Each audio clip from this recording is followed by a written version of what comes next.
नमस्कार, बहुत स्वागत है आपका विंध्या टाइम्स में। मध्य प्रदेश सरकार लगातार राज्य के विकास और सामाजिक कल्याण के क्षेत्र में कई महत्वपूर्ण कदम उठा रही है।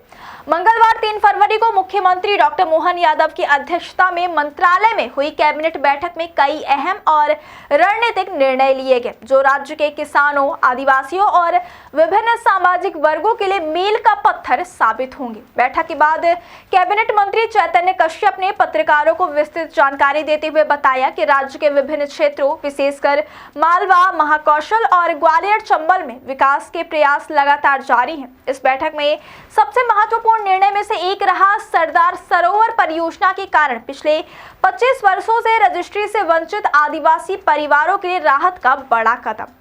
लगभग 25,200 परिवारों को पहले पट्टे तो दिए गए थे, लेकिन उनकी रजिस्ट्री नहीं हो पा रही थी। अब सरकार ने इन पट्टों की रजिस्ट्री मुफ्त में करने का निर्णय लिया है, जिससे इन परिवारों को उनकी कानूनी संपत्ति का अधिकार मिल सकेगा।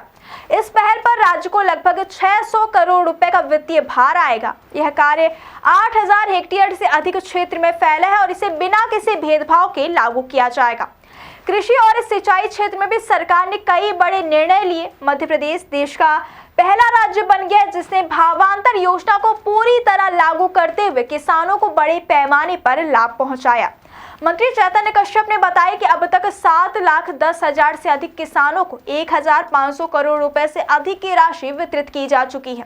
इसके अलावा पिछले चक्र में 7 लाख किसानों को कुल 15,000 करोड़ रुपए का भुगतान किया गया और यह राशि किसानों तक केवल 2 महीने के भीतर पहुंचाई गई। मुख्यमंत्री डॉक्टर मोहन यादव के नेतृत्व में राज्य में पिछले 2 वर्षों में सिंचाई का रकबा लगातार बढ़ा है, जिससे किसानों को पर्याप्त जल उपलब्धता सुनिश्चित हो गई है।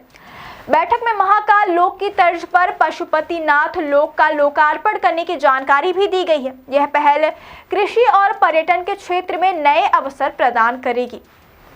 वहीं 30 जनवरी को आयोजित पुष्प महोत्सव में लगभग 40,000 किसानों ने भाग लिया। यह आयोजन करीब 45,000 हेक्टेयर क्षेत्र में सक्रिय कृषि कार्यों से जुड़ा था और इससे किसानों में उत्साह और कृषि के प्रति जागरूकता बढ़ी है। सिंचाई के क्षेत्र में बाढ़ सागर परियोजना से जुड़ी 2 नई योजनाओं को भी मंत्रिमंडल ने मंजूरी दे दी है। इनमें से पहली है धनवाही लिफ्ट इरिगेशन योजना, जिसकी लागत 53 करोड़ रुपए और सिंचाई क्षेत्र 3,300 हेक्टेयर है। दूसरी योजना है बरही सिंचाई परियोजना, जो कटनी जिले के बरही विजय राघवगढ़ क्षेत्र में विस्तार के लिए बनाई गई है। इसकी लागत 566 करोड़ रुपए और इस सिंचाई क्षेत्र लगभग 20,000 हेक्टेयर है, जिससे 11,000 किसानों को लाभ मिलेगा। सरकार ने दावा किया है कि 2003 तक मध्य प्रदेश में मात्र 7.25 लाख हेक्टेयर में सिंचाई होती थी, जो अब कई गुना बढ़ा दी गई है। इसके साथ ही कैबिनेट ने कई महत्वपूर्ण योजनाओं की अवधि बढ़ाने का भी निर्णय लिया।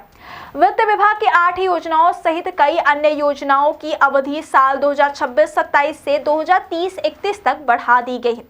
इनमें प्रमुख योजनाएं हैं संपल योजना, गौ संवर्धन योजना, किशोर कल्याण द्वितीय योजना और घरेलू हिंसा निवारण क्षमता योजना। इन सभी योजनाओं की बढ़ी हुई अवधि से राज्य पर कुल 15,009 करोड़ रुपए का वित्तीय भार आएगा। सामाजिक कल्याण के क्षेत्र में भी महत्वपूर्ण निर्णय लिए गए। राज्य समाज कल्याण बोर्ड को भंग करने का निर्णय लिया गया और इसके कर्मचारियों का संविलियन महिला एवं बाल विकास विभाग में स्वीकृति कर दिया गया है। इससे राज्य प्रशासनिक ढांचे में सुधार होगा और संसाधनों का बेहतर उपयोग सुनिश्चित होगा। कैबिनेट बैठक में विकास के क्षेत्र में कई ऐसे निर्णय लिए गए जो सीधे राज्य की जनता, किसानों, आदिवासियों और ग्रामीण अर्थव्यवस्था को लाभ पहुंचाएंगे। मालवा, महाकौशल और ग्वालियर चंबल क्षेत्रों पर विशेष जोर देकर सरकार यह सुनिश्चित कर रही है कि ये क्षेत्र भी समान रूप से विकास की राह पर आगे बढ़े। सरदार सरोवर परियोजना से प्रभावित आदिवासी परिवारों के लिए रजिस्ट्री का निःशुल्क निर्णय उनके कानूनी अधिकारों और सामाजिक सुरक्षा के लिहाज से ऐतिहासिक कदम है। सिंचाई योजनाओं और भावांतर योजना के जरिए सरकार ने किसानों के लिए वित्तीय राहत एवं जल प्रबंधन सुनिश्चित किया है। बाढ़ सागर परियोजना की नई योजनाओं से सिंचाई क्षेत्र और उत्पादन क्षमता बढ़ेगी, जिससे कृषि उत्पादन और किसानों की आय में वृद्धि होगी। वहीं महाकाल लोक एवं पशुपतिनाथ लोक जैसे सांस्कृतिक और पर्यावरणीय पहल राज्य के पर्यटन और कृषि क्षेत्रों को भी प्रोत्साहित करेंगे।